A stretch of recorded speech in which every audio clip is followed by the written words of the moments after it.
Mesdames, Messieurs, bonsoir. Nous sommes en direct dans vos maisons pour cette émission spéciale. Eh bien, ce matin, vous le savez, un homme a pris la parole pour dessiner l'avenir. Un projet de société a été dévoilé, des ambitions ont été affichées, des promesses ont été formulées, mais au-delà, ce projet parle-t-il réellement aux Béninois? On va poser la question à nos invités. Un jeune homme si parfait, ainsi décrivait Anne Fulda à propos d'Emmanuel Macron quand celui-ci, justement, s'était engagé dans la conquête du pouvoir. Une formule qui, justement, résonne aujourd'hui dans notre contexte, tant Romuald Wadaï apparaît aux yeux de certains comme une figure de maîtrise, de rigueur et de précision. Mais derrière cette image, une question se pose. La perfection perçue est-elle une garantie d'efficacité politique? Une vision aussi structurée soit-elle, peut-elle épouser les réalités parfois complexes, parfois rugueuses de nos populations? Après des années à piloter les finances publiques, et Romain Wadaï choisit de franchir un cap, porter sa propre vision, s'exposer, convaincre, mais savoir ce que l'on veut suffit-il? Eh bien, le courage de le dire résiste-t-il à l'épreuve du terrain et l'énergie de le faire sera-t-elle à la hauteur des attentes sociales, économiques et humaines du Bénin d'aujourd'hui et de demain? Ce soir, sur Canal 3 Télévision, nous allons interroger cette promesse justement avec nos invités. Et je serai avec Franck Aounou. Bonsoir Eric, chers téléspectateurs, bonsoir. Ce soir, nous n'allons pas simplement lire les lignes de ce document qui a été présenté au peuple béninois tout entier, même au-delà de nos frontières. Nous irons ligne par ligne pour dire aux Béninois ce qui les attend, bien entendu, dans les 7 prochaines années. Avec des invités bien choisis, la brochette d'invités ce soir, eh bien, je commence par Noël Chadaré. Il est acteur politique, vous le savez. Après son manteau de syndicaliste, eh bien, désormais, il a choisi d'aller en politique et il s'y plaît depuis quelques temps. Acteur politique, membre du parti UP Le Renouveau. Noël Chadaré, bonsoir. Oui, bonsoir, monsieur le journaliste. Salut Franck. Merci de répondre à notre invitation. Ce soir, nous allons beaucoup discuter pendant 90 minutes. Vous ne serez pas seul, Noël Chadaré. Nous sommes également en plateau avec Narcisse Koba. Il est le président du mouvement des jeunes unionistes pour l'émergence et le développement du Bénin. Monsieur Koba, bonsoir. Bonsoir, cher journaliste. Merci d'accepter notre invitation ce soir. Maître Gérard Villon-Guézo, lui, il est docteur en droit, enseignant-chercheur, avocat au barreau de Versailles, c'est en France, et béninois de la diaspora. Il a eu la chance d'être au pays quand le candidat Romuald Wadaï a fait son exposé ce samedi matin. Maître Villon-Guézo, bonsoir. Bonsoir, monsieur Aounou. Merci d'être avec nous et c'est avec vous que je vais introduire ce débat. Nous aurons le docteur Aimé Tiefa, lui, il est sociologue universitaire, soutien fervent de Romuald Wadaï. Mais déjà, la toute première question, nous allons analyser ensemble, disons, la forme et la démarche, le packaging politique et la stratégie de communication du duo. Sur la forme juridique, Maître Villon-Guézo, institutionnel, que nous dit ce document? Est-ce un simple catalogue de promesses ou un engagement contractuel structuré face au peuple béninois? Merci, monsieur le journaliste, pour cette question que vous me posez. Il est vrai que c'est la première question qu'on peut légitimement se poser. Ce programme qui a été présenté dans un contexte extrêmement attendu. Je dois vous dire qu'à la lecture de ce que j'ai vu, ce projet m'est apparu comme un projet plutôt clair, un projet plutôt structuré, un projet gouvernemental, un projet qui a l'air plutôt de ne pas, en tout cas qui revendique de ne pas être perçu comme simple slogan, un discours de meeting. Donc c'est un projet qui a du contenu et qui semble s'adresser en fait aux différentes strates de la population. Alors, c'est vrai, on n'est pas encore en meeting. La campagne démarre le 27 prochain, si mes notes sont bonnes. Donc, c'est tout normal qu'il tienne quand même un langage de vérité face à son peuple, non? C'est totalement normal. C'est totalement normal, mais je vous rappelle quand même que c'est un exercice qui est particulièrement périlleux. C'est-à-dire qu'en réalité, il s'agit de dire très clairement, dans les lignes et les interlignes, quelles sont ses intentions, une fois qu'il sera investi de la charge suprême.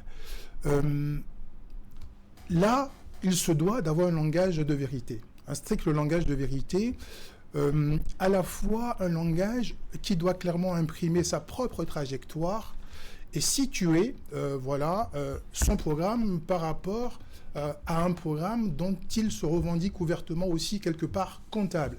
Et c'est tout l'exercice, c'est tout l'enjeu de l'exercice.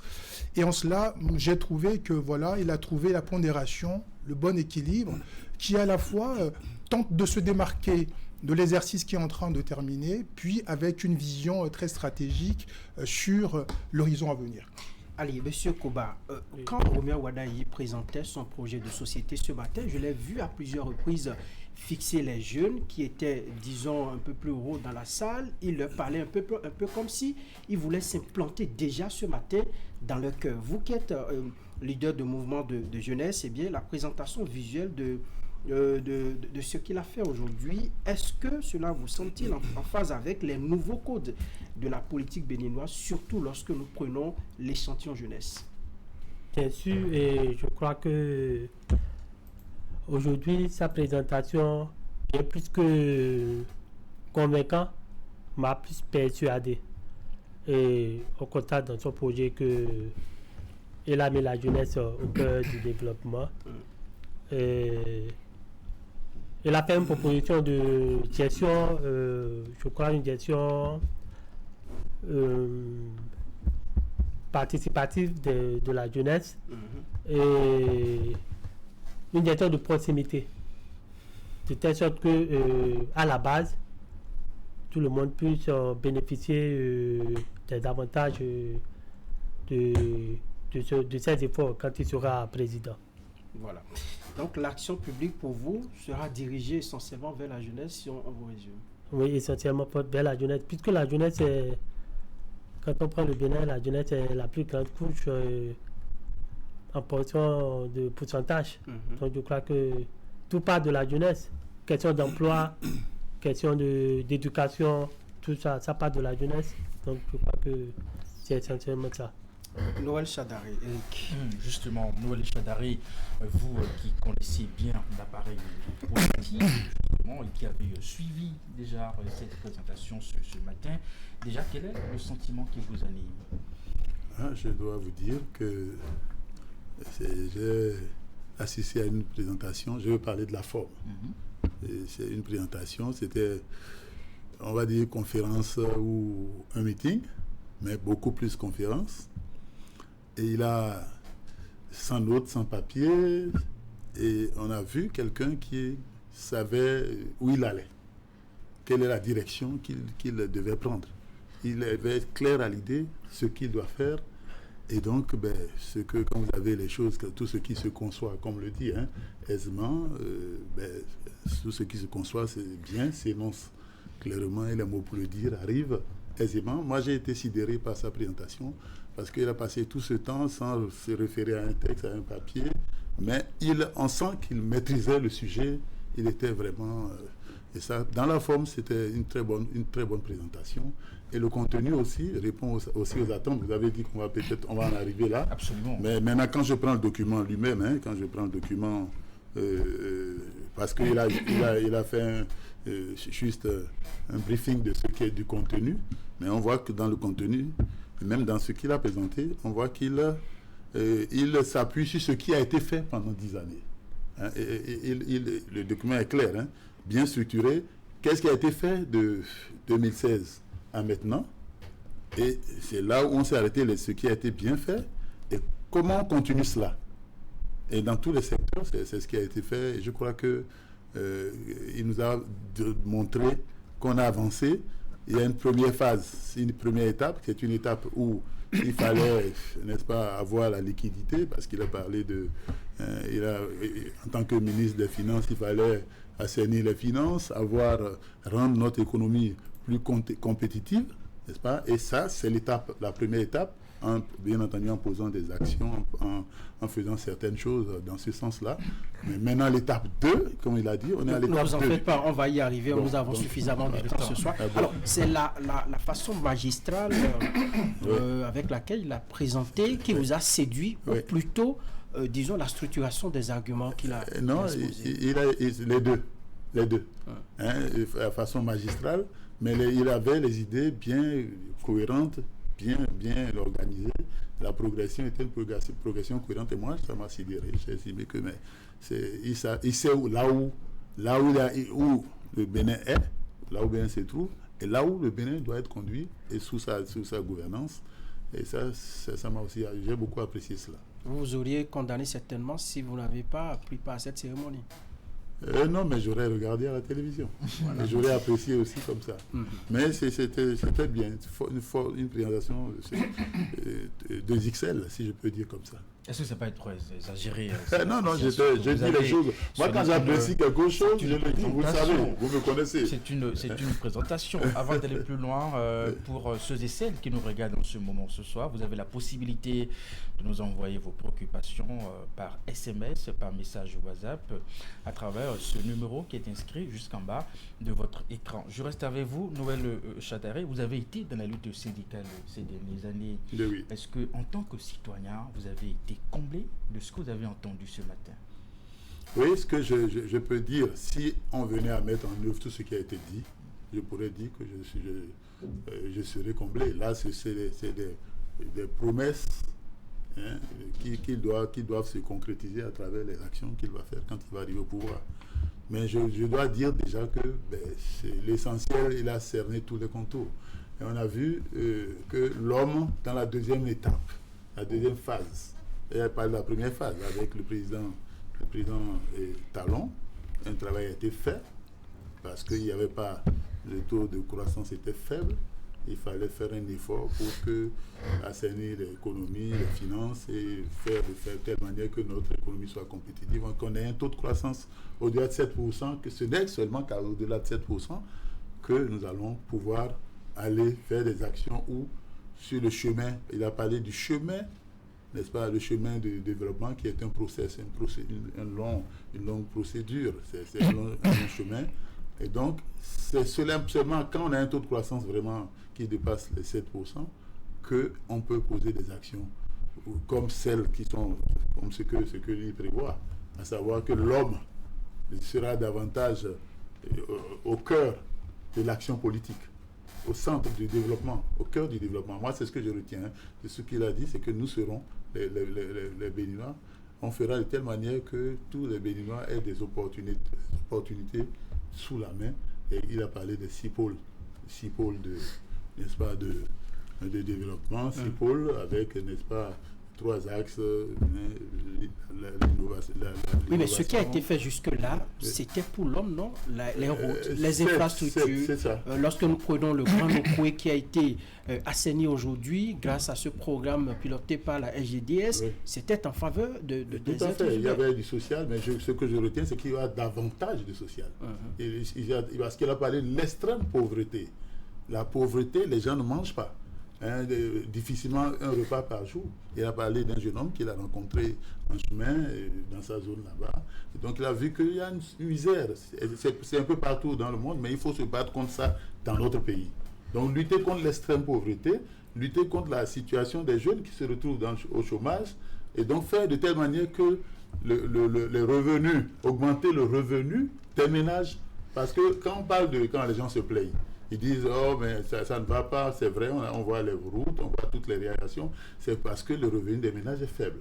Et il a mis dans son projet qu'il faut augmenter le revenu des ménages, c'est clairement écrit noir sur blanc. Donc, quand je vois cela, je me dis, on va avoir un pouvoir d'achat meilleur. Et le syndicaliste que je suis, que j'ai été, que je resterai, que je demeurerai. Ça, c'est évident. Je trouve qu'on dit qu'on augmentera le pouvoir d'achat des ménages. C'est une bonne chose. Donc c'est pour ça que je dis que davantage, il y aura beaucoup plus de social, beaucoup plus de choses. Il y a déjà eu du social. Vous avez cité tout ce que... Mais il y aura davantage de social. L'homme sera beaucoup plus au cœur, n'est-ce pas, de l'action gouvernementale. Il a été déjà, mais il sera davantage. D'accord. Voilà, on vous aura compris sur la question. Maître Vilonguezo, allez, le projet aborde certainement, disons, la gouvernance et l'état de droit. Quelles sont les réformes majeures, à votre avis, annoncées pour renforcer l'indépendance des institutions sous ce futur mandat? Disons que sur ce point précis, toute la difficulté en fait du prochain mandat, en tout cas de la prochaine personne qui sera investie de la charge, c'est justement, de transformer l'élan qui a été pris par le président Patrice Talon, de transformer cet élan-là en une continuité beaucoup plus maîtrisée. Sur la question que vous abordez, notamment la question en fait des libertés, la question des droits sociaux, la question des médias, etc. Oui, il y a des efforts à faire. Et je pense que il faut dire que le candidat a parfaitement conscience de ce qu'il y a à faire sur ce point précis. Parce que je rappelle, il a dit que l'action publique doit viser avant tout à susciter l'adhésion. Et c'est l'adhésion qui, à son tour, justement, permettra la cohésion, qui est très important dans une démocratie. Une action publique qui se place juste au-dessus, sans parler, en fait, aux populations, ne signifie pas grand-chose. Et en réalité, nous avons vu que l'un, des bilans qui peut être adressé, en tout cas, l'un des constats qui peut être effectué, c'est qu'il y a pas mal de mécontentement dans le pays. C'est une œuvre humaine, la politique. Elle n'est jamais parfaite, en dépit de tout le positif qu'on peut remarquer. On peut constater, par exemple, des mécontentements qui se sont exprimés quant à un sentiment d'exclusion politique et sociale. C'est normal. Je reviendrai sur une métaphore, si vous le permettez, tout à l'heure, pour l'illustrer. On peut également voir, en fait, un certain segment qui se plaint de ce que le jeu politique aujourd'hui se joue son jeu, etc., etc. On peut dénumérer. Je veux simplement dire par là que oui, il y a des réformes qui sont prévues par le candidat, des réformes qui ont une simple visée: être plus inclusive, être plus plus fédérative, hein, et des réformes qui visent en fait à faire en sorte que la cohésion soit le ciment invisible qui permette à la société, en tout cas dans le prochain cycle, d'aller beaucoup plus loin dans ce que le candidat propose. Juste un point sur ce que disait Monsieur Chadari tout à l'heure. Oui, j'ai été très content de voir que le candidat Ouadani, qui a été une cheville ouvrière de l'actuel bilan, disons que c'est lui qui a administré les médicaments qui étaient extrêmement difficiles à prendre, hein. C'était le cas. C'est lui qui a permis, en tout cas, de contenir les déficits, hein, permis au Bénin de s'inscrire, dans les standards de l'UMOA, en termes de discipline budgétaire, permis également que la notation souveraine du Bénin soit améliorée, que la gouvernance soit appréciée, et je peux vous assurer que c'est tout ceci qui a permis justement de susciter la confiance des investisseurs internationaux ainsi que des grandes institutions internationales. Et donc oui, c'est vraiment en tant qu'argentier de l'État qu'il se présente, en assumant totalement le résultat de l'actuelle politique, le bilan. Il a fait un droit d'inventaire, ce qui est totalement normal, et c'est en toute lucidité que ceci s'est produit. Et donc, je suis pressé justement, j'ai hâte d'aborder en tout cas les différentes lignes qu'il a évoquées dans son programme. Monsieur Koba, le candidat Romuald Ouadani a mis l'accent sur le développement de l'économie numérique et la modernisation. Vous l'avez suivi certainement. Oui, bien sûr. Allez, est-ce un projet qui offre aujourd'hui beaucoup plus de garanties de façon concrète d'insertion pour la jeunesse béninoise, ou est-ce trop ambitieux à votre avis? Et bien sûr, et je crois que le candidat Ouadani a mis l'accent sur l'économie numérique et tout ça, et c'est pour, à mon avis, faciliter aussi l'insertion professionnelle, parce que à travers le numérique et la nouvelle technologie, on arrive facilement à accéder à des postes de responsabilité, encore que il s'appuie, tel que mes aînés l'ont dit, il est dans le système, il connaît à quel niveau on est, il connaît ce qu'il faut pour le mieux-être de la jeunesse aujourd'hui. Et il a compris que d'abord, il y a une base, actuellement, il y a une base des talents qui est Déjà disponible. Et c'est à travers l'économie numérique et tout ça qu'on pourra aussi faciliter l'insertion des jeunes à travers les avis de recrutement, tout ça. Voilà, donc les jeunes sont au cœur du projet de société de Romuald Wadaïs. Certainement, c'est une chance pour ces jeunes-là qui ont des diplômes aujourd'hui, qui continuent d'apprendre et qui attendent de mieux être. Bien sûr. Et il y a quelque chose qui a aussi attiré notre attention. Oui. Quand on parle de l'emploi des jeunes, on a tendance à s'atteler rapidement aux diplômés sans emploi, alors que un travail peut-être fait à la base. Il a mis l'accent sur la redynamisation ou la performance du système éducatif. Et il a parlé des nouvelles écoles techniques et des lycées, des écoles de métier, et cela favoriserait l'insertion professionnelle.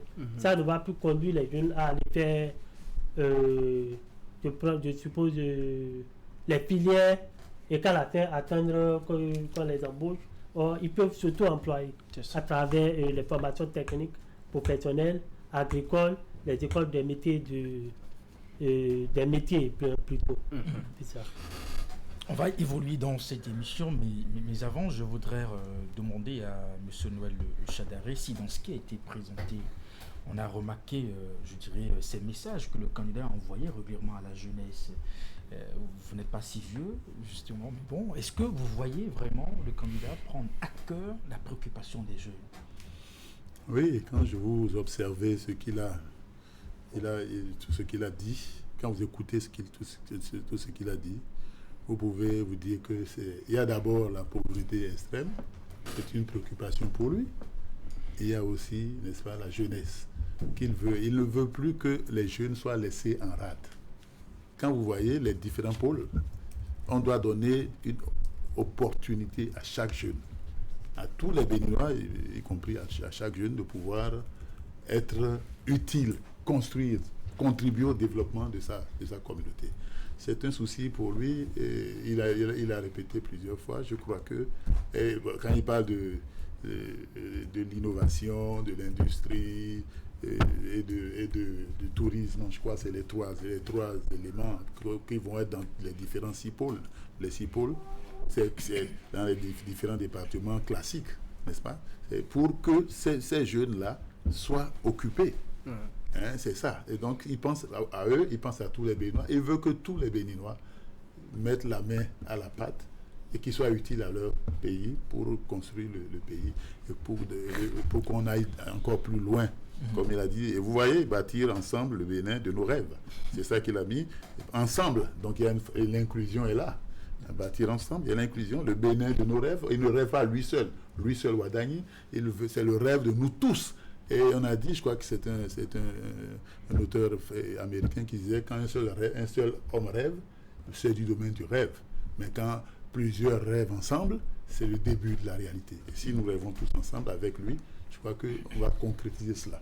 Voilà un peu. Franck, on va faire un tour à la régie pour suivre cette déclaration justement de nos concitoyens, puisqu'avant la présentation de ce projet de société, nous avons interrogé les citoyens de notre pays sur les attentes justement qu'ils ont à l'endroit du candidat, ou je dirais du prochain président de la République. Aujourd'hui, je dirais, le nouveau président indexé par le président Talon, le choix du président Talon, moi, à dire vrai, c'est un choix que Paul Loko apprécie. J'apprécie non pas parce que je suis un copain à l'intéresser, mais je me suis renseigné énormément en dehors de ce monsieur, ce qu'il fait aux côtés du président, renseigner un peu, me suis renseigné de la qualité de cette personne auprès de ses propres amis qui sont à la Banque mondiale. Et franchement, le retour est très positif. Comme on le dit avant, c'est la nouvelle corde, on la rallie à l'ancienne. Donc, tout ce qui se fait déjà de beau, ce n'est pas refaire. Il n'a pas les mêmes têtes que Talon. Il a peut-être une vision, la même vision que Talon, mais il n'a pas forcément les mêmes stratégies que Talon. Donc, c'est à lui de construire ses propres stratégies et au plan sanitaire, voir comment on puisse véritablement encadrer ce domaine-là pour que les plus pauvres soient véritablement acceptés dans les hôpitaux et que, comment on appelle, les hôpitaux ne soient pas des lieux de mort pour les patients. Et notre domaine dans l'éducation, que tout ce qui se fait aujourd'hui dans l'éducation, on a eu l'occasion de constater un mandat de président où il n'y a pratiquement pas eu de grève d'enseignants. Et ça, c'est un point très positif qu'il faut noter dans le milieu de l'éducation. Et dans ce domaine principalement, surtout, c'est là, dans l'éducation, il y a pas mal de problèmes à régler. Le problème des enseignants. Le problème des enseignants, parce que le déficit d'enseignants que nous avons au niveau du primaire, au niveau du secondaire, même dans nos universités. Et le problème surtout, moi je dis et je tiens, il doit penser au préscolaire également. Parce que c'est un point important que je souligne toujours quand j'ai l'occasion d'aller au groupe local éducation auquel j'appartiens, parce que le préscolaire, on a tendance à penser que ce n'est pas important. Et j'attire l'attention du nouveau président que l'éducation formelle doit prendre en compte tous les ordres d'enseignement. Le préscolaire, le primaire, le secondaire, la formation technique et professionnelle et l'université. Et n'oublions pas, quand on prend un Béninois, tout le monde parle du social. On n'a pas eu le social, on n'a pas eu le social.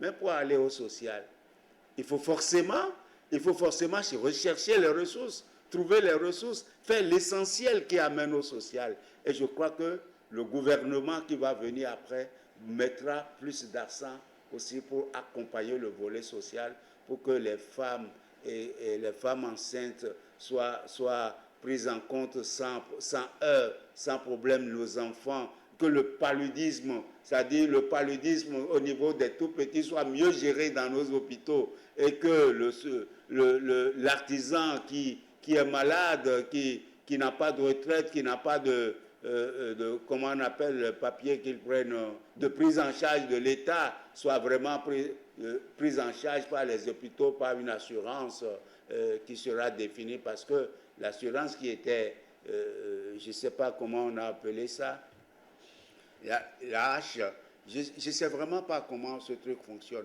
En réalité, j'ai l'impression que ça fonctionne théoriquement, mais pas vraiment dans la réalité, surtout quand vous êtes dans les communautés. Nous, on est dans les communautés tout le temps par rapport aux actions de terrain que nous menons. Les gens ne sont pas du tout informés, ne voient pas ce que c'est et ne bénéficient pas encore de ça. Que ces volets soient renforcés par le nouveau président. Et je crois qu'il va faire un bon mandat. L'eau potable qu'on a permis à ceux qui sont même dans des contrées reculées, qui puissent avoir accès à l'eau potable, et que ce ne soit pas seulement les Porte-Nouviens ou ceux de Cotonou qui ont accès à l'eau potable. Vous avez vu, on connaissait le taux d'accès à l'eau potable avant la session du président Passy Salon au pouvoir. Aujourd'hui, on sait à quel taux cette accession est. Il y a une nette amélioration. C'est la même chose au niveau de l'électricité. Donc, tout ça là, je crois que si nous devons nous devons espérer quelque chose du nouveau président, c'est qu'il puisse consolider ça, qu'il puisse être dans la même dynamique. Quand on parle par exemple du renforcement de l'état de droit, ça c'est un processus. Donc, on va l'appeler à poursuivre le renforcement de l'état de droit. On va appeler le nouveau président à poursuivre la consolidation de la démocratie. On va l'inviter à continuer dans l'amélioration dans la bonne gouvernance. et que des sanctions, aussi bien positives que négatives, qu'il puisse les appliquer. Et la dernière attente que moi je vais lui formuler, c'est par rapport à Porto-Novo. Je souhaiterais que Porto-Novo, qui est la capitale du Bénin, le président Patrice Talon a fait beaucoup de choses. Beaucoup de choses. Le président Patrice Talon, il a transformé Porto-Novo. Au point même où ceux qui ont quitté le pays il y a 10 ans, quand ils reviennent, ils se perdent, ils ne se retrouvent même pas. Donc moi, je voudrais prier le nouveau président de la République qu'il fasse en sorte que Porto-Novo soit à l'image des grandes métropoles de l'Afrique, comme Abidjan, comme Dakar et comme d'autres capitales, avec des attributs vraiment dignes d'une capitale pour Porto-Novo. Au besoin même, on peut envisager à terme l'élargissement de Porto-Novo, qu'on parle de grand Porto-Novo, parce qu'il faut reconnaître que le territoire est contigu. Pourquoi pas ne pas envisager agrandir le territoire pour aller dans les communes environnantes dans un processus qu'ils vont apprécier. Bon, à son wada il a une wadi, mais le fond est pour pas pour député de po, au pays no ponaï, ne nito, no do poco d'idée jado, pour tout bien aussi c'est d'idée yido. A autant a eu le télole, pour talon ma pego, ma baya eu le po, ni bayi a eu le po complet, patakri, a eu le tronc, missété à beaucoup 4 qui a fait casoi, un autocar jara. Pour personne flin, ou à bio à grâce à Tchèmé. Personne a eu des coins qui la caméra ni bail coudron pour faire. Ce que nous souhaiterions, c'est que lorsqu'on prend la santé, les hôpitaux, les centres de santé, il doit beaucoup agir dans ce sens pour que lorsqu'on rentre dans nos hôpitaux, dans nos centres de santé, qu'on sent réellement qu'il y a une évolution, les malades soient satisfaits totalement. Si je quitte là, je aborde le côté volet éducatif, où il reste beaucoup à faire. Il reste beaucoup à faire lorsque nous prenons ce volet éducatif. Lorsque je prends par exemple le département de Lomé, nous n'avons aucun centre de formation professionnelle. Le département du Plateau, même chose, on n'a aucun centre de formation professionnelle. Vous savez, on dit que c'est au bout de l'ancienne corde qu'on tisse la nouvelle. Il n'y a rien que le nouveau président pourra faire sans se référer à ce qui a été fait.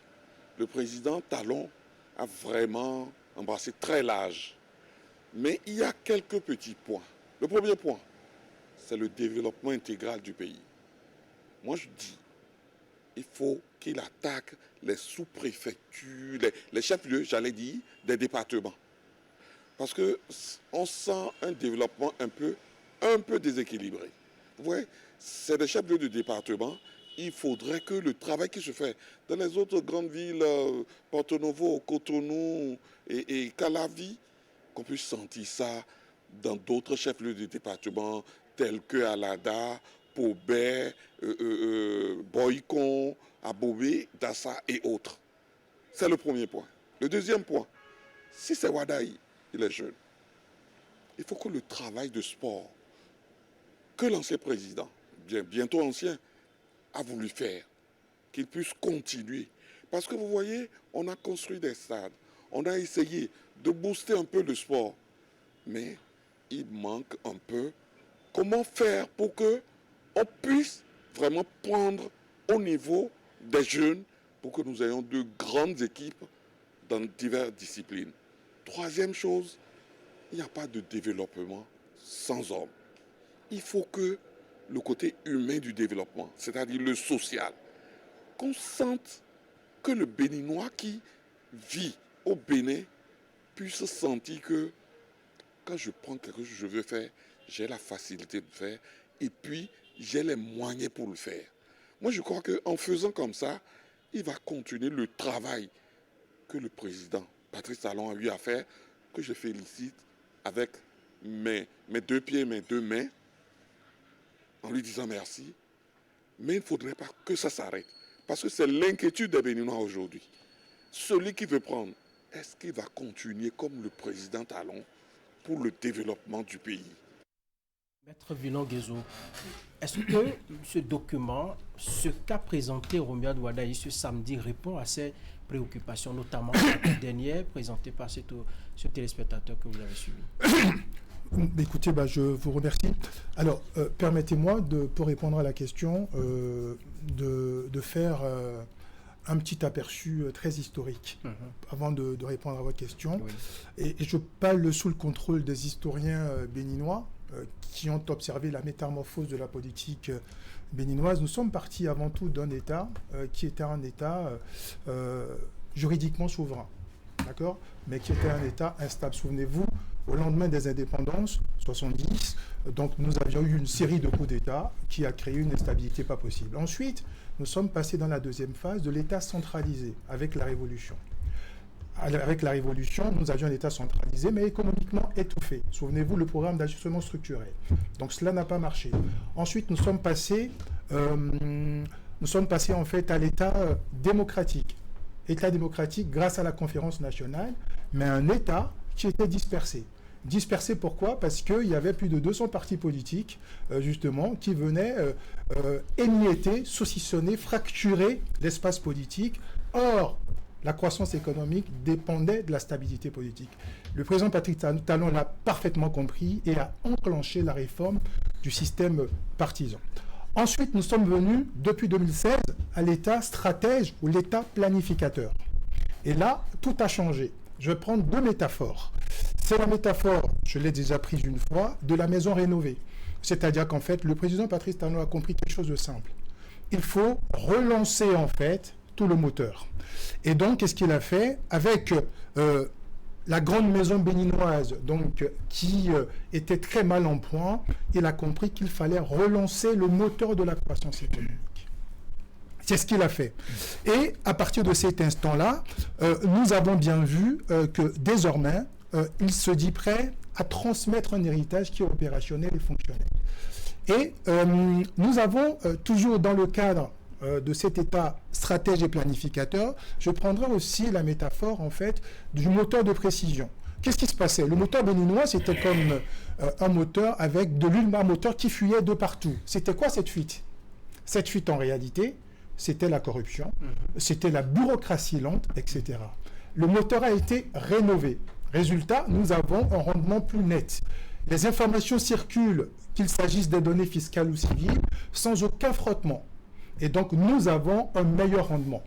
Et ceci de manière beaucoup plus efficace. Vous voyez? Donc là, le moteur est prêt.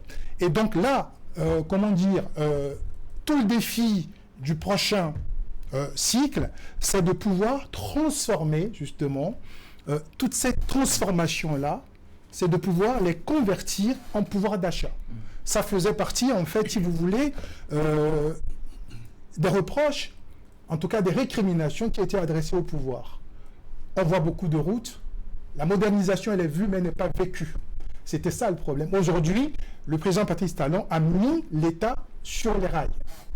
L'État est en capacité de distribuer. Donc, que ce soit au niveau de la couverture sociale avec la santé, l'éducation, que ce soit au niveau de la formation des jeunes, etc. La question a été abordée tout à l'heure. Le candidat Wadani a compris une chose. Former des jeunes sans déboucher, c'est former de la frustration. Et il l'a très bien compris. Et par ailleurs, il a compris aussi qu'il ne servait strictement à rien de ne pas établir une passerelle entre l'économie réelle et le capital humain dont nous sommes en possession. La démographie béninoise, c'est une démographie qui est très très jeune. Et il a compris que le capital humain, en tout cas l'essor béninois, était détenu en majorité par la jeunesse de la population béninoise. Venons-en maintenant à ma question. Oui, justement. Alors, par rapport à la question qui vous est posée, moi, je pense que oui, le programme qui a été en fait présenté par le candidat Wadani est un programme qui répond très largement, en partie, aux préoccupations qui sont soulevées par nos compatriotes. Regardez, la nouveauté de ce programme, ce sont les pôles territoriaux de développement. Et là, c'est quand même quelque chose d'assez inédit. C'est-à-dire qu'en réalité, il dit désormais la croissance ne doit plus être que nationale. La croissance doit avoir maintenant un visage territorial. Et ça change tout. Autrement dit, la croissance ne doit plus seulement être perçue dans les chiffres au niveau national. on doit voir les manifestations de la croissance au niveau des régions, au niveau des territoires. Et là, c'est la façon qu'il a maintenant de dire, écoutez, je suis prêt à redistribuer les fruits de la croissance que vous allez voir dans vos ménages, dans vos foyers. Voilà. On va faire du cas par cas, justement, pour davantage répondre aux attentes de nos concitoyens dans l'élément qu'on venait de suivre. Ils sont revenus régulièrement sur la question du social. Alors, le candidat a quelle réponse par rapport à ces préoccupations? C'est vrai que dans sa présentation, il disait qu'il allait lutter contre l'extrême pauvreté. Oui. Je crois que le social, il y a déjà du social dans ce qui est fait depuis un moment. Avec le pouvoir du président Talon, il y a du social. Vous avez de l'eau, là où il n'y a pas de l'eau, il y a de l'eau, c'est le social. Là où il n'y a pas les voies, on a fait des voies, c'est le social. Où il y a l'électricité, tout ça c'est du social.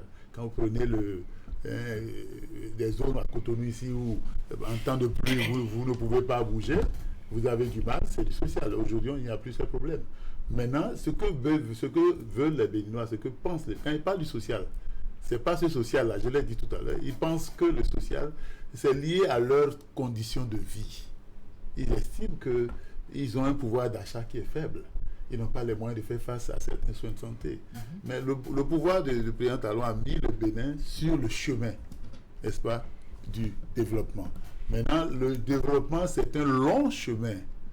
Et les attentes, dans ce programme, vous avez... Et le président, le candidat, s'il venait à être élu, n'est-ce pas, dit qu'il y aura, n'est-ce pas, une prise en charge, n'est-ce pas, systématique des soins en urgence sociale. Prise en charge systématique des soins en urgence sociale. C'est-à-dire que quelqu'un ne va plus aller à l'hôpital et on va dire, bon, mais tu es venu comment? Et il faut lui faire d'abord combien il doit payer, aller payer la facture. Sur le sujet... Donc c'est automatiquement pris en compte. Oui. Ça, c'est du social. Sur le sujet... Il a dit autre chose. Il faut laissez-moi aller jusqu'au bout. Oui, c'est juste une petite relance. Oui. J'ai eu une réaction lorsque le candidat a prononcé cette portion-là. Oui. Il dit, qu'est-ce qu'on met dans urgence sociale? Je peux aller sans aucun franc, par exemple, à l'hôpital... mais la façon dont on définit l'urgence sociale... Quelqu'un qui, si on ne fait pas vite, il va mourir. On ne va pas le laisser mourir, il a expliqué un peu. Il ne faut pas le laisser mourir, il faut rapidement régler sa situation et puis après différer le paiement. C'est ça qu'il a dit. Et quand, au niveau du pouvoir d'achat, parce qu'on dit le social, il a dit qu'il faut augmenter le revenu, n'est-ce pas, des ménages. Donc, il va travailler à augmenter le revenu des ménages. Ça signifie que le pouvoir d'achat des Béninois va être un pouvoir d'achat qui leur permettra de faire face aux difficultés, ce qui fait qu'ils disent, on n'a pas de social, on souffre, on a du mal à faire face à nos dépenses quotidiennes, les 5 besoins, on n'arrive pas à faire face à ces 5 besoins. Donc, il y a des attentes qui sont déjà prises en compte dans ce projet de société.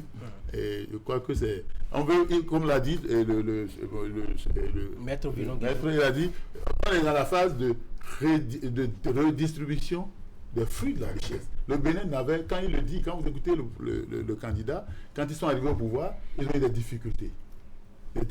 Il faut assainir les finances. Il faut créer de la richesse. Il faut, n'est-ce pas, les trucs macroéconomiques, moi, je ne sais pas un peu. Il faut faire de telle manière qu'on ait les moyens, le taux de croissance soit élevé. Il faut avoir de la... Maintenant, il dit, nous sommes là. Nous avons les moyens maintenant. Je crois que c'est cela, dans son message. Il dit, on peut raisonnablement redistribuer. Et c'est dans ce qu'il fait, c'est dans ce schéma. Redistribuer, maintenant continuant de créer de la richesse, pour ne pas bouleverser les équilibres macro-économiques. Voilà un peu. On reviendra à vous, surtout sur la question de l'éducation. Vous êtes un acteur de ce système. On verra bien ce que le candidat propose pour ce secteur. Entre-temps, Dr Metiefa nous a rejoint. Bonsoir, docteur. Bonsoir, monsieur Guédenon. Merci de votre présence. C'est moi. D'entrée, quelle appréciation faites-vous de ce que le candidat a présenté aujourd'hui? Je voudrais d'abord parler de Wadaye. Il y a 3 faits que nous oublions. Le premier,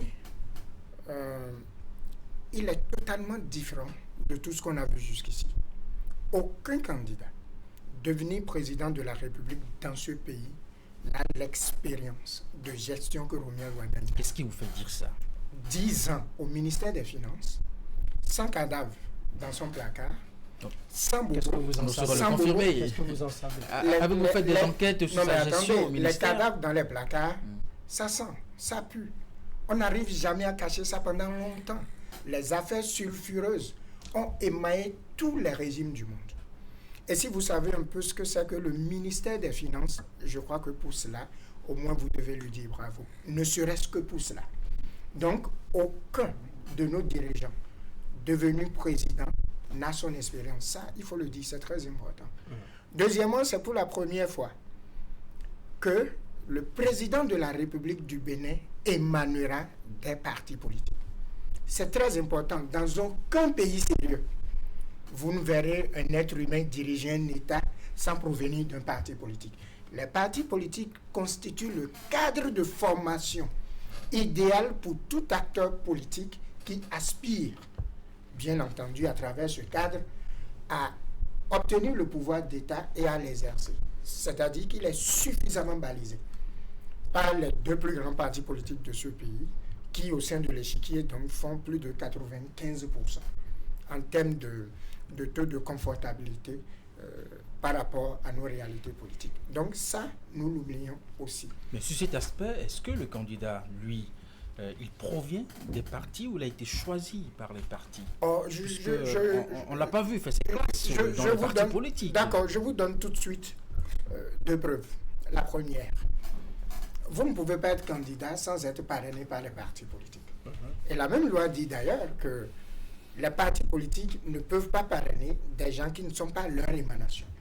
Et le terrain est tellement balisé et encadré en termes de contraintes que vous ne pouvez pas appartenir à un parti et en obtenir le parrainage si vous n'êtes venu il n'y a qu'une année. Et quand vous regardez, forcément, il provient de partis politiques. Et il ne vient pas ici ni là. Il a obtenu des parrainages. Ça veut dire donc qu'il provient de leur sein. Et même si Wardani est purement technique, sur ces 10 dernières années, il est resté politique, puisque nous l'avons vu dans une fonction politique et qu'il a exercé avec rigueur, froideur, technicité et dévotion. Vous avez consulté sa carte de membre de parti politique? Non, je n'en ai pas besoin. Vous savez, moi j'observe les faits. Nous observons je suis dans une science d'observation, non pas comme vous. Non, nous observons pas aussi. Pas comme vous. Moi, je n'observe pas. On a vu véritablement Wardani très actif dans des partis politiques. Beaucoup se sont posé la question.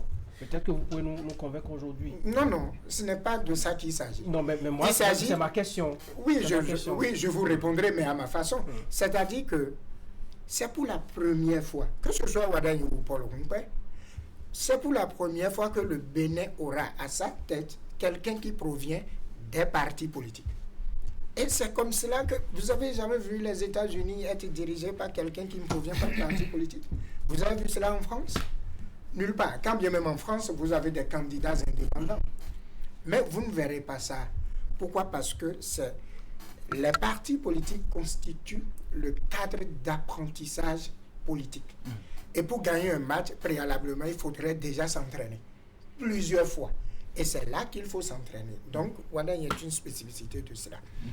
Ensuite, j'ai entendu des gens parler de retard par rapport à son projet de société. Non, rien n'est encore en retard. Et il ne faut pas oublier que lorsqu'on parle de politique, on parle de compétition. Vous savez, tout le monde n'a pas forcément un projet de société. Il y a d'aucuns qui attendent que certains publient leur projet de société et les copient à leur façon. Je crois que c'est le meilleur timing. Le timing suivant lequel il publie son projet de société est le meilleur timing. Et des deux duos, il est le premier à publier son projet de société. Cela prouve qu'il est suffisamment prêt. Et puis, son projet de société, ne croyez pas qu'il est resté dans son bureau pour l'élaborer. Pas du tout alors. C'est un projet de société provenu du dernier village, du dernier hameau de ce pays, provenu de la volonté et de ce que les partis politiques voient au quotidien à travers leurs militants, et ensuite il sait suffisamment s'entourer de cadres, pas seulement au ministère des Finances, mais dans tous les ministères, il sait dénicher les compétences Alors, à l'honneur de son maître. Ce projet de société, Dr Tchefa, enfin ce document, est-ce que c'est un discours pour les élites, les partenaires au développement ou le citoyen à la base, tout simplement? C'est un discours pour tout le monde. C'est un discours d'abord pour les Béninois. Vous et moi, nous sommes concernés. Ne parlez même pas de partenaires au développement, ils ne sont pas Béninois. Ils ne sont pas Béninois. Nous sommes Béninois. Moi, dans mon secteur, qu'est-ce qu'il me dit? Quand j'ai vu le projet de société, la première des choses pour moi, c'est d'aller regarder d'abord le secteur de l'éducation pour voir si mes préoccupations sont prises en compte. Ensuite, moi, je porte un mouvement culturel, un mouvement intellectuel à relance politique. Et nous pensions depuis que pour protéger nos cultures, pour générer une saine émulation entre nos artistes, il faut que l'État pense à eux. Et voilà, il a dit désormais, il faut un salaire mensuel pour chaque artiste. Pas n'importe quel, bien entendu. Il y aura forcément une stratégie pour les cibler, pour que les vrais artistes qui chantent dans nos langues béninoises, qui ont effectivement leurs arts comme leur gagne-pain et sont donc professionnels de ce qu'ils font, et qui ne sont pas venus hier, qui ont duré sur le temps et qui sont sérieux, ne serait-ce que, même si c'est quelque chose, qu'ils puissent avoir droit à cela pour pouvoir mieux penser leur art. C'était une préoccupation pour nous. On n'a pas pu le voir pour le lui dire, et nous trouvons ça ici. Ça veut dire que suffisamment il a collecté des données, suffisamment il a ouvert ses oreilles, et suffisamment il a pensé à toutes les couches sociales, il a pensé suffisamment à tout ce qu'il y a comme strate dans notre pays pour pouvoir élaborer ce beau projet-là, qui va encore plus porter le Bénin sur les lumières les plus attendues, et véritablement le processus de notre développement ayant été amorcé sera consolidé, et nous verrons donc que, en termes de ce qui rappelle ces spécificités, nous verrons donc que ce qui est important, c'est d'amasser et surtout de rester constant, parce que nous avons aussi une spécificité au Bénin. Quand un chef d'État est élu, c'est tout comme si c'est maintenant que le Bénin existe, donc on rase tout. Et on veut tout reprendre à zéro, on remet en cause tout ce que l'autre a fait. C'est ça que nous avons fait jusqu'à présent. Mais maintenant, rien ne sera rasé. Et c'est pour cette raison que, avant de dire ce qu'il veut faire, il fait le point de ce qui est fait, dit ce qui est en cours et dit ensuite ce qui sera fait en plus, non seulement pour consolider ce qui est fait, mais pour innover et pour nous amener à un niveau très élevé. Et le président Talon l'avait dit, qu'il va porter le Bénin à un niveau suffisamment élevé, et seuls ceux qui sont prêts pourront véritablement le conduire, et nous voyons que ceci est une vérité évidente. On va vous permettre de souffler un peu, le temps d'interroger Narcisse Kouba sur ce que le candidat veut faire contre l'extrême pauvreté. Il a insisté là-dessus. Est-ce que pour vous, le candidat, justement, qui fait cette promesse de lutter contre l'extrême pauvreté, est-ce qu'il va y arriver? C'est bien. Je crois que le candidat Wadaï a donné des pistes et des projets qui sont atteignables et réalisables. Il faut comprendre que, comme l'a dit les aînés, le développement est un processus continu. Et puis, il peut vraiment, comment on appelle, éradiquer, et je crois, l'extrême pauvreté, parce que nous sommes maintenant sur un pilier de développement. Parce que depuis 2020, je crois bien, le Bénin passe à une économie à revenu intermédiaire, alors qu'auparavant on était à faible revenu. Et maintenant, la manière dont ce sera éradiqué, c'est que il faut comprendre d'abord que le développement, c'est le passage d'un état de précarité extrême à un état de sécurité globale. Et en parlant de sécurité globale, c'est ça. Et lorsqu'on parle par exemple de la prise en charge systématique des malades, ça c'est vraiment louable. C'est louable sur 2 points. Il y en a qui, permettez-moi le terme, meurent parce qu'ils ne sont pas vite pris en charge par faute de moyens. mais pas faute de formalités administratives, tout ça. Deuxième chose, il y en a qui meurent par faute de moyens. Mais je crois que ça, ce serait réglé. C'est une manière de régler un peu la précarité extrême. Lorsqu'on va, par exemple, au niveau du social, quand on parle du social, dans son projet de société, dans la rubrique de l'inclusion financière, il veut accorder un prêt, comment on appelle, des prêts en ligne. Et ça serait formalisé en 48 heures. Déjà à 48 heures, déjà à travers la plateforme, le citoyen lambda qui remplit les formalités pourra accéder à un crédit. Et dès qu'il rembourse, il est systématiquement crédité à nouveau s'il le souhaite.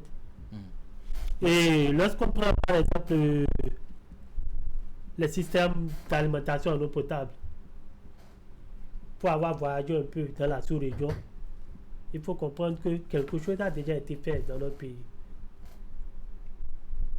En ce qui concerne l'alimentation en eau potable, que ce soit rural ou urbain, ou en milieu urbain, le Bénin fait partie des meilleurs dans la sous-région. Et le SAEP, c'est-à-dire système d'alimentation en eau potable multi-village, je crois que le Bénin a été le premier à l'expérimenter dans la sous-région, au point où certains pays de la sous-région viennent copier et sont en train de mettre en expérimentation. Si c'était si mauvais, je crois qu'il n'allait pas copier. Et le candidat Wadaï, bien que, ou bien, oui, sachant bien que le Bénin est assez couvert, prévoit 314 SAEP au cours de son mandat. C'est-à-dire on ira même à une couverture presque 100% en alimentation en eau potable. On dit l'eau c'est la vie. Tout part de là. Et lorsqu'on prend, il parle de la police municipale. Il veut redynamiser la police municipale, je crois, dans toutes les régions. Les pays développés ont donné de la valeur aux polices municipales. Et ça a plusieurs raisons. Et quand j'ai vu ce projet-là, ça m'a un peu séduit. Les polices municipales sont plus proches de la population. Donc là, il s'agira d'une sécurisation, je crois, de proximité. Et la sécurisation de proximité facilite l'atteinte des objectifs en matière d'enquête. Ça aboutit rapidement parce qu'ils sont dans la commune, ils vivent avec eux, ils ont leur territoire, ils sont toujours dedans. C'est pas que je suppose qu'on prend la police républicaine, on l'a affecté d'un point A à un B, un point A à un point B, il n'a pas eu le temps de peut-être mieux connaître le milieu avant d'être affecté ailleurs. Donc il ne comprend pas, il n'arrive pas à cerner un peu les contours. Et après ça, je crois que nous allons y revenir. Je sais que vous avez encore d'autres questions. Nous avons encore d'autres secteurs à évoquer. Et je voudrais justement prendre l'avis de Dr Mekifa, lui qui est sociologue, qui interroge aussi les faits de société, sur ce que le candidat propose pour l'extrême pauvreté. Beaucoup de nos concitoyens reviennent sur la question du social. Ah oui, lisez bien, vous verrez, là on parle de protection sociale. Vous avez les filets sociaux. C'est quoi un filet social?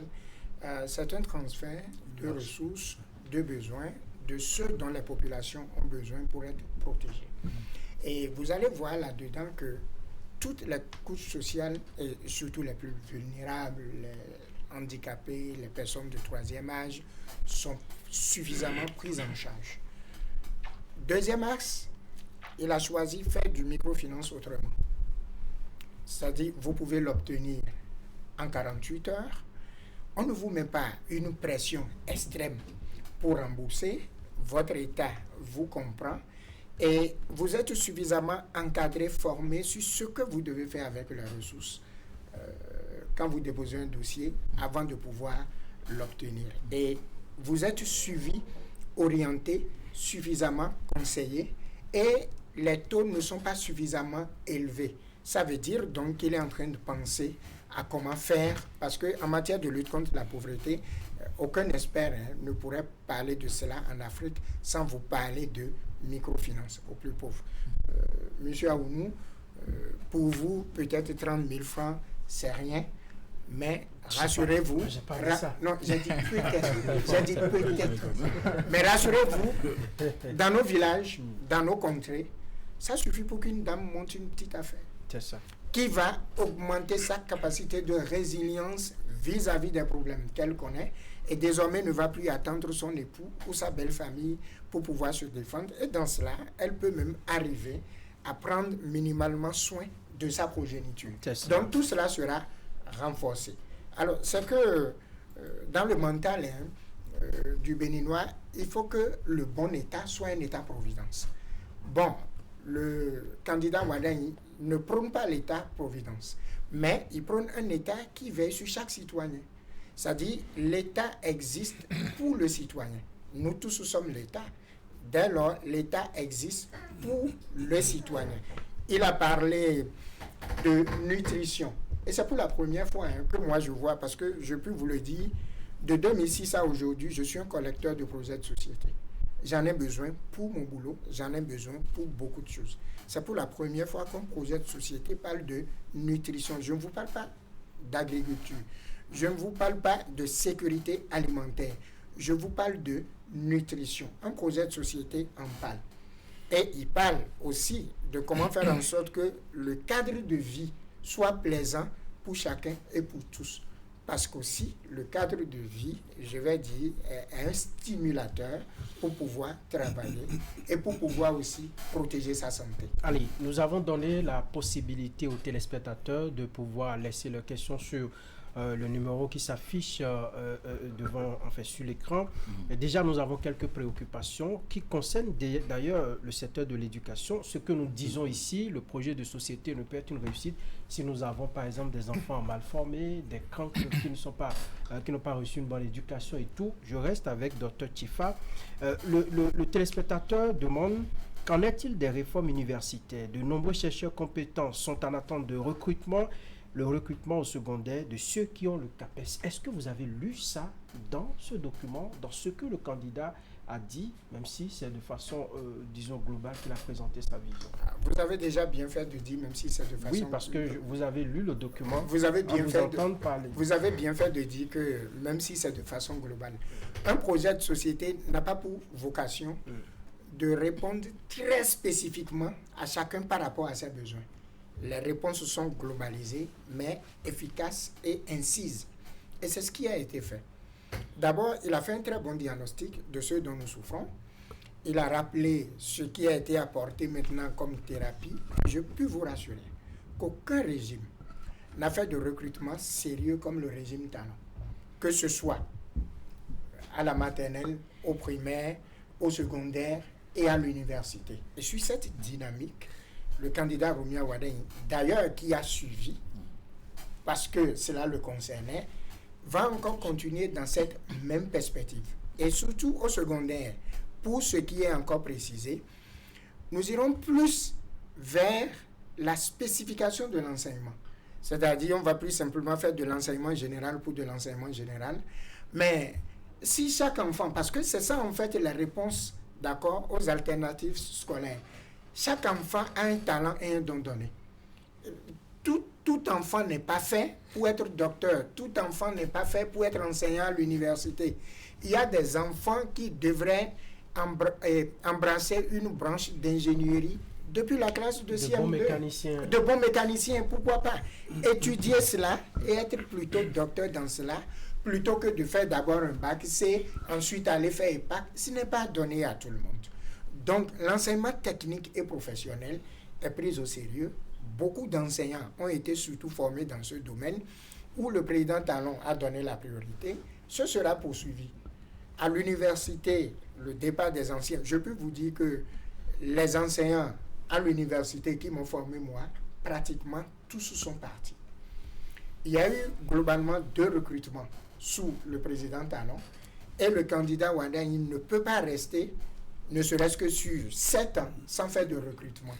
Ce n'est pas dit de façon expresse, mais le renforcement du capital humain. Parce qu'en fait, le secteur de l'éducation, la première des choses dont on a besoin, c'est le capital humain. Vous pouvez avoir de très belles salles de classe, vous pouvez avoir de très beaux bancs.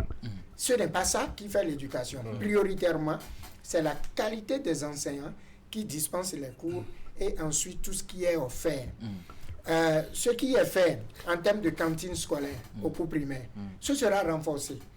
De nouvelles écoles seront ajoutées pour pouvoir renforcer ce qui est fait. Et il faut aller au-delà et penser même, parce que juste là, c'est un repas qui est donné, le repas de midi. Il faut aller au-delà pour voir, même s'il ne faut pas étoffer. Donc tout cela est pensé et le secteur de l'éducation, je peux dire, reste l'un des secteurs prioritaires pour le candidat Romuald Wardani. Pourquoi?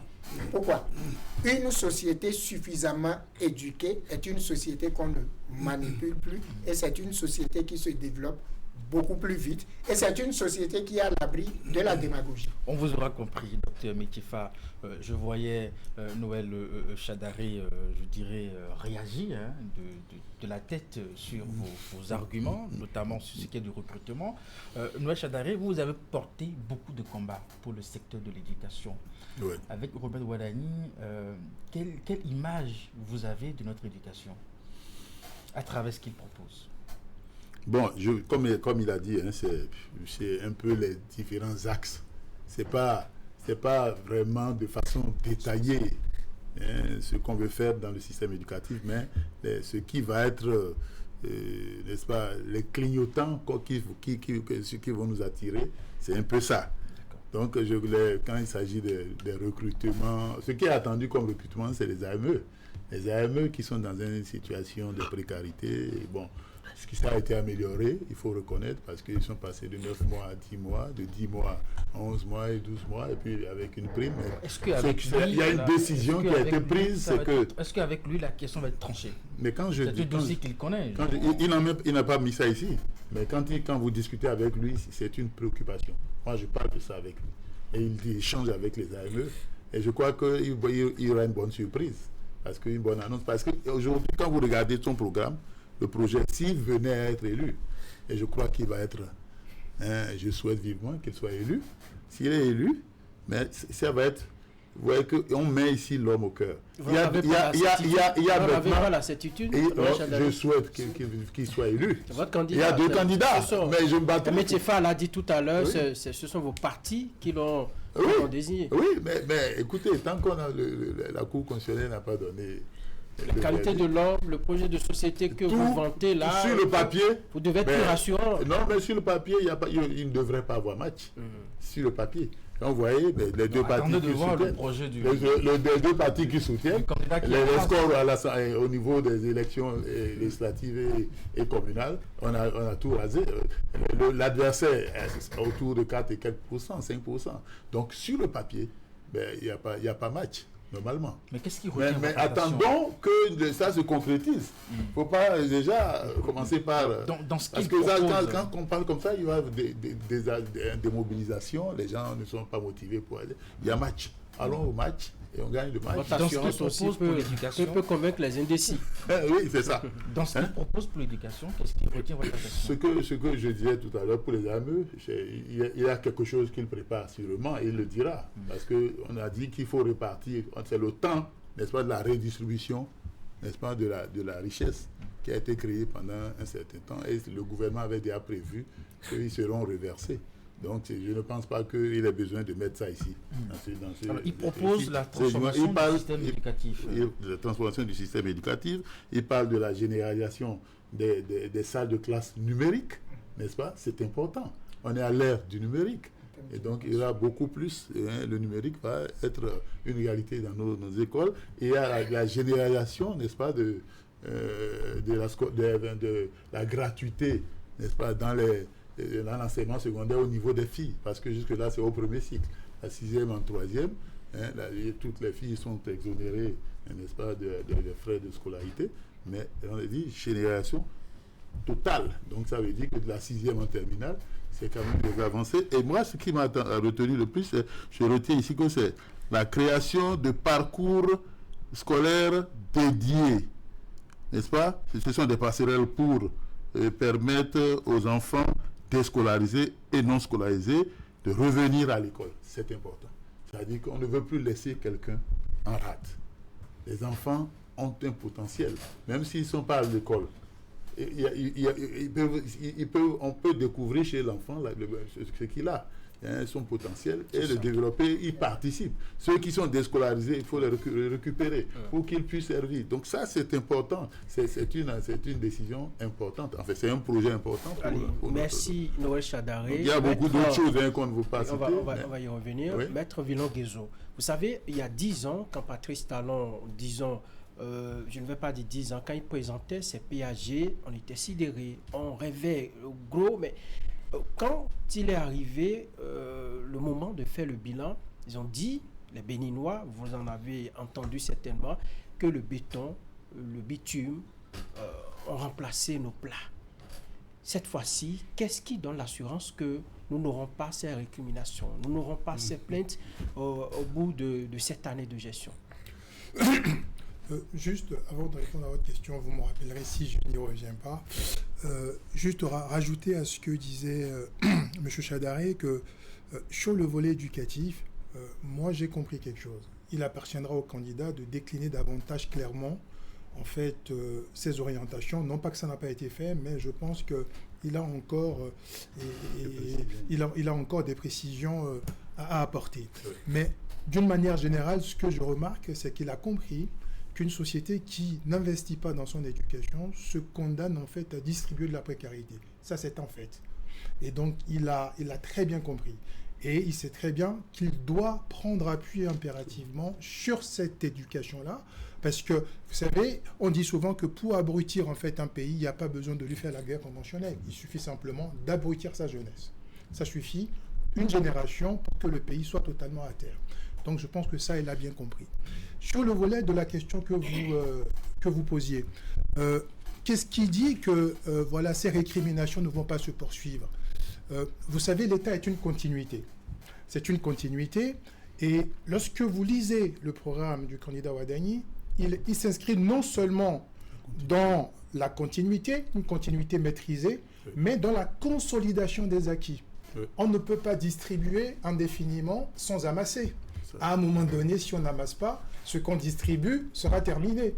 Donc, il faudra de toute façon qu'il continue à amasser, ce qui voudra dire que la politique austéritaire de rigueur devra se poursuivre. Mais il constate qu'on est à un moment où il faut opérer un virage social qui est appelé de tous les vœux de partout. Vous voyez, donc aujourd'hui, effectivement, les populations ont le sentiment que la modernisation, elle est plutôt vue que vécue. Et là, c'est tout son pari. Transformer justement cette modernisation vue en modernisation vécue au sein des foyers, notamment par un apport de couverture sociale, notamment par le pouvoir d'achat. Il a parlé dans son programme de cibler les différents ménages, hein, donc une lecture fine, et je passe sous le contrôle du collègue qui est sociologue, donc un ciblage très fin des ménages pour savoir ceux qui sont éligibles en fait à des aides. Donc, vous voyez, ça participe du pouvoir. Quand je vois par exemple sur la question de la couverture médicale, il va jusqu'à envisager en fait le parcours de soins. Ce n'est plus du tout une politique unitaire comme ça, c'est une politique dans sa globalité. Il parle de télémédecine, hein, il parle de dossier médical électronique, numérique. Donc en gros, ça veut dire qu'il est en train de proposer un certain nombre de choses, non seulement qui visent, en tout cas dans le domaine de la santé, à mieux soigner, à mieux suivre, à mieux tracer, d'accord ? Parce qu'on est obligé de compter sur une population jeune. Et c'est très important. Le taux de mortalité qui diminue, c'est une bonne nouvelle pour l'économie béninoise. Franck Aouno, on va marquer une pause, le temps de suivre une déclaration du candidat ce matin du côté du Palais des Congrès lors de la présentation de son projet de société. Chers amis, je voudrais vous dire que j'ai une chance unique d'être en ce moment même votre agentier.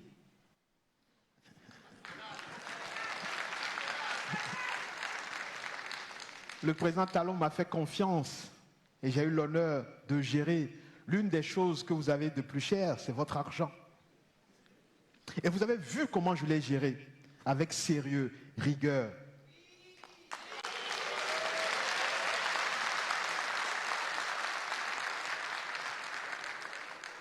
Je peux vous assurer que si vous me faites confiance, je ferai le job avec le même sérieux, avec la même ardeur.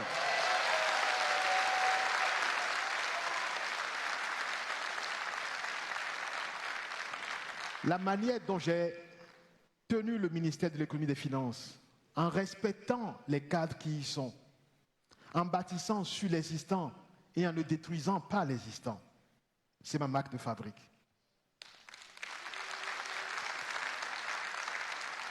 Je veux vous dire que même si nous avons failli sur des sujets, même dans ce qui apparaît comme mauvais, il y a toujours du bon. Et j'ai cette qualité-là de voir en chacun toujours ce qu'il y a de bon. On perd trop de temps à vouloir détruire. Nous allons stabiliser. Nous allons amplifier. Et parfois rectifier quand on se rend compte qu'on a mal fait, parce que l'erreur est humaine.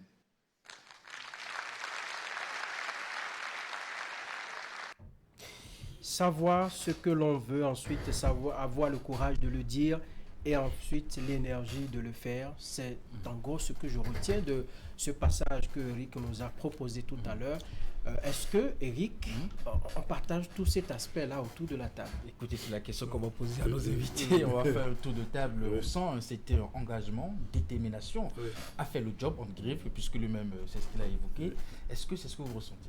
Oui, je crois qu'il faut souligner, on ne l'a pas dit, on ne l'a pas suffisamment dit, il faut souligner l'humilité, n'est-ce pas, dont il a fait preuve dans sa présentation.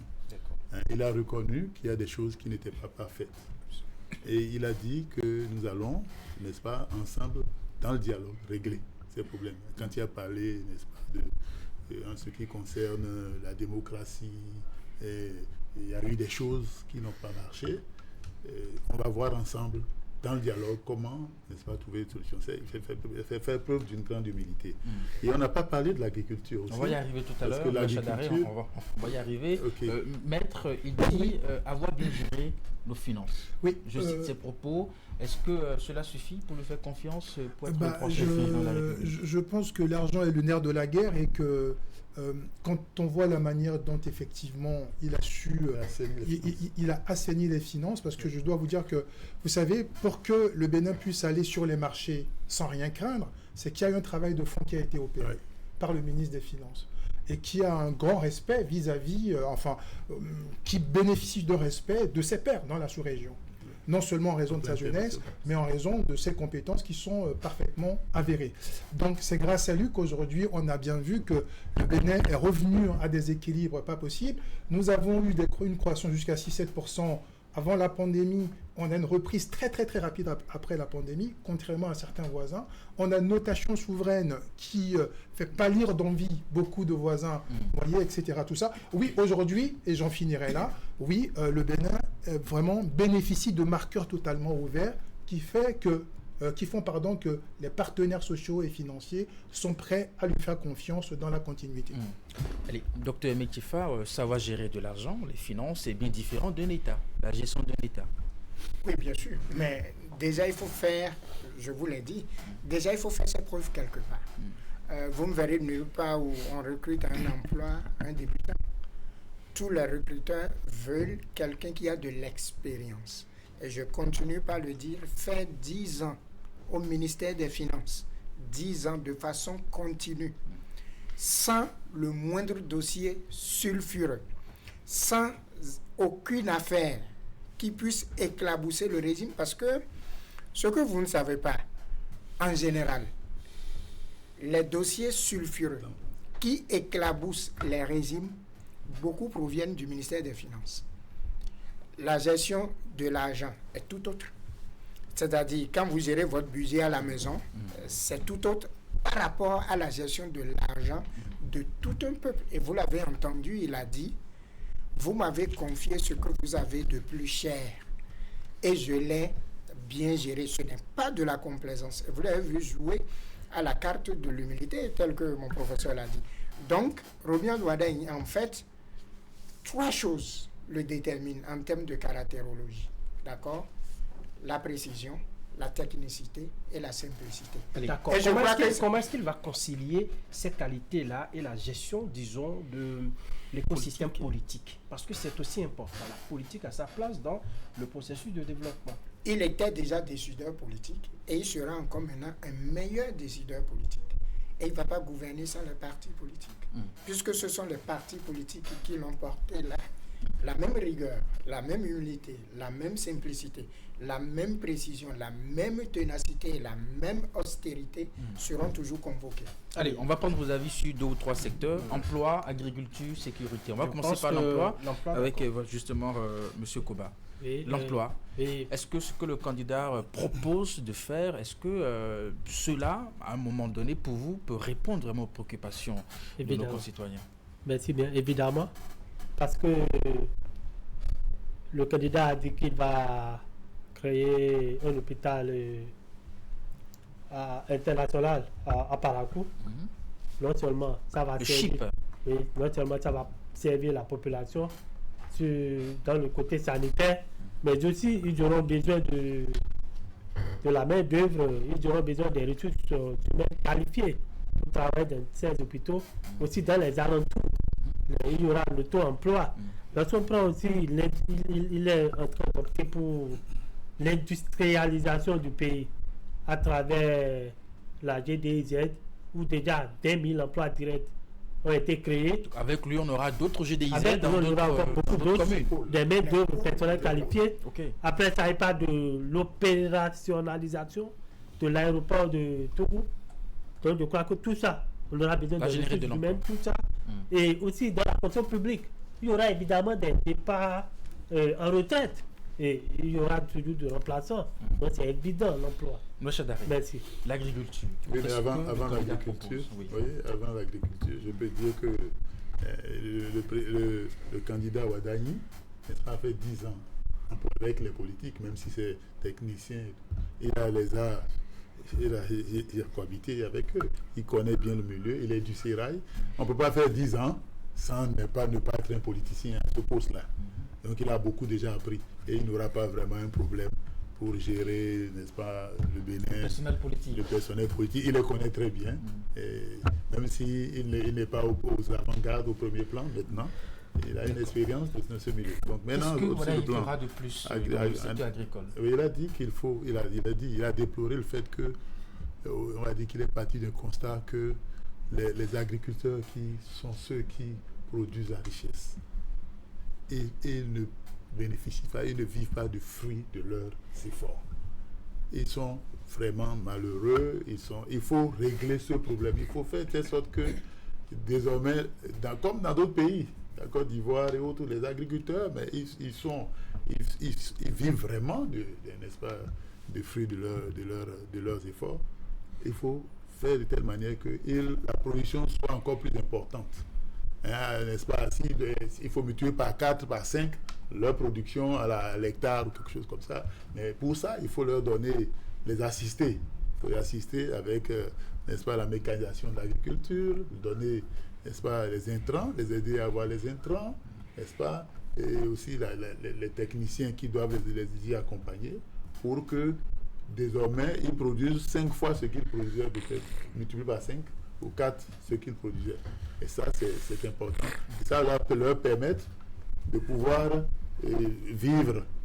S'ils produisaient 5 fois, on prend une fois de ce qu'ils produisaient, ils prendront ils vont vendre, ils vont percevoir ce qu'ils produisaient pour ça. Ça veut dire que les incompréhensions qu'on va observer sous ce régime seront résorbées. Voilà, et donc on va faire de telle sorte qu'ils aient une pension de retraite dans les revenus qu'ils vont générer, quand les efforts sont multipliés par 4, par 5, ils auront de quoi bien vivre, mais en même temps de quoi mettre quelque chose de côté. Et pour pouvoir faire face, donc ne pas continuer de vivre dans la pauvreté, c'est la lutte contre l'extrême pauvreté aussi. Voilà. Allez, Eric, vous allez nous permettre de lire quelques préoccupations de ces téléspectateurs qui nous ont suivis avec beaucoup d'attention. Ce téléspectateur qui dit « Bonsoir, pour ma part, j'ai l'impression que Wadayi doit tout faire. Non, il va continuer et faire la deuxième phase du projet de la mouvance concernant le social il faut faire comprendre aux Béninois que l'État ne donne pas à manger, mais crée un environnement pour les Béninois qui ont envie de faire des efforts. Pour le reste, les opposants qui n'ont rien à proposer existeront toujours. En conclusion, attention à ne pas croire qu'avec Wadaï tout sera rose. Lui veut être réaliste, mais nous allons en fait continuer les efforts de développement sans la corruption. Il y a un autre qui dit: je propose que l'urgence de santé qui n'exige pas un paiement avant l'intervention soit clairement définie pour éviter toutes sortes d'amalgames. Nous allons lire un autre téléspectateur qui, lui, il a été bien long, mais je vais lire une partie de son message. Bonsoir messieurs les journalistes et merci pour l'initiative de ce débat et l'opportunité que vous nous donnez de nos impressions, de livrer nos impressions sur la présentation du projet du candidat de la mouvance présidentielle. Sur la forme, on note un effort louable de présentation en ce qui concerne le fond, des initiatives remarquables pour booster le développement, mais la faiblesse, c'est par rapport aux problèmes sociaux. La situation des exilés, des prisonniers a été effleurée. Or, c'est là l'attente principale de la population. Eric? Oui, justement, peut-être on va prendre la réaction de nos invités sur cette préoccupation. Au plan politique, le dialogue politique, la question des exilés, justement, tel que l'a posé ces téléspectateurs. Maître? Oui, je pense que c'est un point qui mérite effectivement d'être clarifié. J'ai apprécié énormément quelque chose que vous avez passé une séquence dans ce que le candidat Wadaï a dit tout à l'heure. Il a dit que nous allons en fait en toute intelligence rectifier ce qui a été mal fait, puisqu'il s'agit avant tout d'une œuvre humaine. Moi, je suis extrêmement conquis par ce constat à froid. C'est normal, il sait très bien que les Béninois ne délivrent pas un satisfecit à 100% pour ce qui a été fait. Et oui, évidemment, il y a des choses à revoir. Le dialogue politique qui doit être inclusif, n'oublions pas qu'il y a un grand segment dans l'espace politique qui se sont exclus. Après, on pourra aller sur le fond des débats, des discussions. Comment en est-on arrivé là? Ne pas vouloir jouer les règles de jeu qui ont été clairement posées entraînent des conséquences aussi.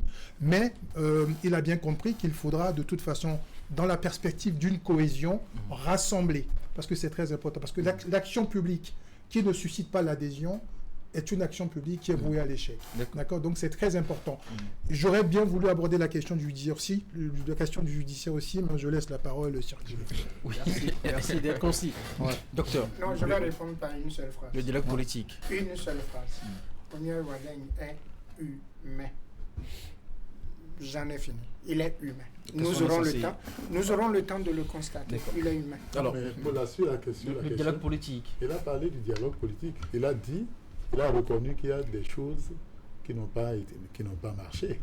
Et donc, il a dit que tout ce qui n'a pas marché, on va discuter de cela, on va trouver un terrain d'entente avec le dialogue politique. Il n'est pas allé dans les détails, mais il a été de façon civiline, n'est-ce pas? Il a abordé le sujet.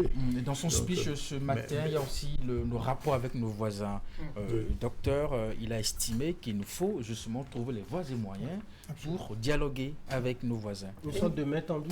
Il ne serait pas nouveau puisqu'il a suivi tout. Nos déboires avec le Niger, il a tout suivi. Je pourrais même dire qu'il était à la manette, à un niveau appréciable.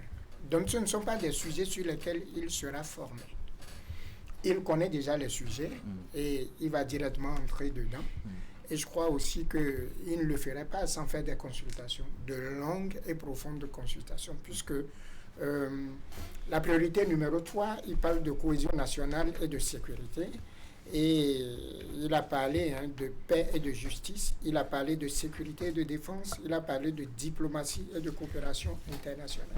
Donc on peut dire qu'il est tout à fait conscient non seulement des enjeux liés à la paix dans notre sous-région, mais surtout les enjeux sécuritaires, parce qu'on ne peut pas juguler la question de l'extrémisme violent et du terrorisme sans forcément collaborer avec nos voisins, je vais dire, du Sahel. Et puis, le Bénin est toujours resté dans cette dynamique. Notre chef d'état-major général des armées, il vient de finir une réunion par le passé, il a toujours clamé l'urgence de mutualiser et de consolider les efforts pour faire face à ce phénomène. J'ai toute l'impression que c'est maintenant que le débat va commencer. Mais nous allons essayer de conclure ce débat avec les réalisateurs qui doivent être un peu épuisés sur les 90 minutes de discussion. Oui, alors, très rapidement. Non, sur la question géopolitique qui a été abordée à l'instant, moi je me rappelle au passage que j'avais saisi donc la CPI justement en faveur du Bénin pour les questions que nous avons évoquées. Ce que je veux simplement dire, c'est que le Bénin et ses voisins sont condamnés à s'entendre. On ne peut pas rester ainsi, puisque la prospérité, la croissance économique ne peut pas se décréter dans un environnement hostile. C'est en fait. Le Bénin a toujours gardé le canal ouvert. Et donc, je pense que cette dynamique sera amplifiée par le candidat Wadayi s'il venait au pouvoir. Donc, garder un canal ouvert, renforcer les systèmes de coopération pour sécuriser donc les espaces qui ne sont pas comment dire, occupés par les différents pays, mais également rouvrir les flux commerciaux, c'est très important, et enfin réinvestir. C'est la seule vraie, c'est le seul vrai chemin de sortir de crise par rapport à la situation qui est en train de se cristalliser au sein de notre sous-région. Donc le Bénin ne peut pas continuer à espérer d'avoir une croissance économique dans cet environnement-là. Il faudra nécessairement redialoguer et je pense que le président Talon a déjà monté toute propension pour que cela se poursuive. Monsieur Nassis Koba. Oui, je pense qu'il a parlé d'une collaboration réciproque. Il n'y a pas grand-chose à dire là, c'est facile à comprendre.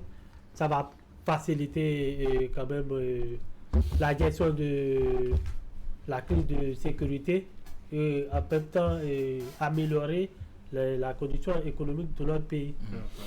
Merci. Non, moi je crois que c'est nécessaire qu'on collabore parce que la lutte contre, n'est-ce pas, ces bandes armées que nous avons, je veux pas, il faut nécessairement une coopération, mais il faut que de part et d'autre, il y a une volonté affichée. Parce que le Niger, les pays de l'AES, ils sont libres d'avoir comme partenaire la Russie. Comme nous, on est libre d'avoir des partenaires comme la France et d'autres pays. Nous sommes des pays souverains. Et nous ne pouvons pas imposer à l'autre pays de collaborer avec tel pays. Et le Bénin ne doit pas, il y a les Français qui sont ici, non, ils doivent se lever ça de la tête. Nous sommes libres d'avoir ce choix. Donc si on fait abstraction de ces prises de position, de ces préjugés, on devrait normalement travailler ensemble. Chacun a sa coopération. Personne ne doit imposer sa coopération. Merci à vous. Merci à nos invités pour la franchise dans les discussions. Ils étaient 4, mesdames et messieurs. D'abord, Noël Chadari, acteur politique, membre du parti UP Le Renouveau. Maître Gérard Villon-Guézo, docteur en droit, enseignant, chercheur, avocat au barreau de Versailles en France. Et béninois de la diaspora, Narcisse Koba, lui, il est le président du mouvement des jeunes unionistes pour l'émergence et le développement du Bénin. Et puis, docteur Aimé Tchefa, sociologue universitaire et un soutien du candidat Wadayi. Mesdames et messieurs, nous avons décortiqué en votre présence et avec votre attention ce soir le Bénin de demain, tel que rêvé par le duo Wadayi-Talata. Et bien, mais au-delà des chiffres et des stratégies, n'oubliez jamais que le plus beau projet de société reste celui qui se lit sur le visage du citoyen, qui retrouve sa dignité. Et le candidat Romel Wadayi l'a martelé à plusieurs reprises. Il veut en faire sa priorité. Nous, Eric et moi, nous avons posé les questions. À vous maintenant de forger votre conviction, car en 2026, eh bien, c'est votre voix qui donnera vie à ces pages présentées par le candidat Wadayi. Merci à vous tous. Merci, chers invités, d'être restés et d'avoir répondu à nos invitations. Merci, chers téléspectateurs. On se reprend très bientôt. Merci.